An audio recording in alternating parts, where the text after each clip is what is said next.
About Loretta Lynch. The clock continues to tick.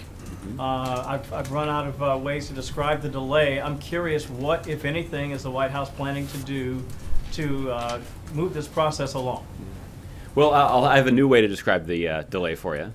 The last seven, Mr. Schultz alluded to this yesterday, the last 7 nominees for Attorney General waited a combined 24 days to move from the committee to a floor vote. As of today, Loretta Lynch has waited 49 days. So she's waited now more than twice as long as the previous 7 attorneys general nominees combined to get a vote on the floor of the United States Senate. That is an unconscionable delay, and there's no excuse or explanation for it. It does, however, prompt me to point out something else. I had the opportunity to tweet briefly about this before the briefing started. I don't know if you guys had a chance to see that. Over the last 6 years or so, we've seen a lot of ink be spilled about the challenges associated with the White House working constructively with Republicans in Congress. And there's been a lot of speculation. Is it politics that prevents the White House from working, political differences that prevent the White House from working with congressional Republicans? Is it ideological or philosophical differences about policy that prevent congressional Republicans in the White House from finding common ground? Is it the president hasn't played golf enough with members of Congress that they haven't been able to find common ground? I actually am ready to stand here and present to you Exhibit A in why it is very challenging to work with congressional Republicans. Back in September of 2014, shortly after Attorney General Holder indicated that he was prepared to step down as the Attorney General of the United States, there was a lot of speculation about how soon the president would nominate a replacement and how soon he would seek that person's confirmation. And in the days after that Attorney General Holder indicated that he was prepared to leave, Senator Grassley,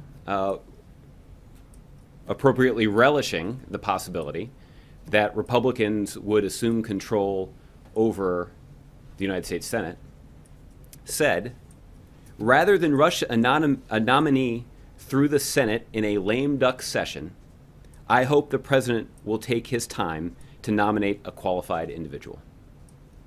So Senator Grassley said, I hope the president doesn't nominate somebody right away, because this should be somebody who's considered by the new, hopefully Republican-led Congress.